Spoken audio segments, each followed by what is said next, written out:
আমি অনেক অনেক ছেলে আলহামদুলিল্লাহ আমার মহব্বত করে আমারে যদি কেউ জিগায় যে হুজুর এই গুনাহ ছাড়বার কথা একবার মনে হয়, আবার গুনায় জড়াইয়া পড়ি, কি করবো?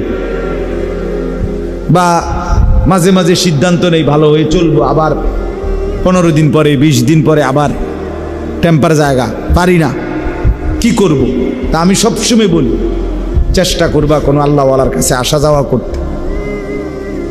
যদি না আসতে পারো ব্যস্ততার কারণে, পড়ালেখার কারণে, কর্মের কারণে, চাকরির কারণে, হতেই পারে ছুটি নাই আমার, তাহলে কমপক্ষে নিজ এলাকার তুমি যেখানে নামাজ পড়ো ওই ইমাম সাহেবের কাছে কতক্ষণ বসে থাকো, দেখবা ইমাম সাহেবেরই কও যে হুজুর আমার একটা ভালো কথা কয়ে দেন, আমার জন্য একটু দোয়া করে দেন, আমি যেন ভালো হয়ে চলতে পারি, আমি যেন আমার চরিত্রটা ঠিক রাখতে পারি।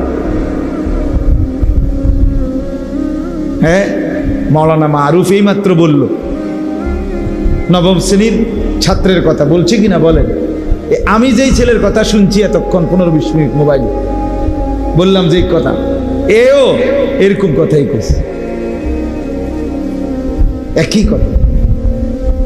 তার কথা শুনে অবাক হইলাম যে ঠিক এ আর এ একজন না আরেকজন, সে এই কথাগুলি বলছে। নষ্ট চরিত্রের কথা, জঘন্যতা কোথায় নামছে? উঠতি বয়সের ছেলে মেয়েদের চরিত্রহীনতা, নির্লজ্জতা, অসভ্যতা, এটা আপনারা যারা একটু বুঝের মানুষ, মুরব্বী আছেন, জাগো বয়স 40-এর উপরে, আপনারা স্বপ্নে না, স্বপ্নের রূপেও যদি কিছু তাই ওইখানেও ভাবেন নাই। আমার সমাজের, আমার দেশের, আমাদের অঞ্চলের সর্বত্র উঠতি বয়সের ছেলে মেয়েদের হালাত কি?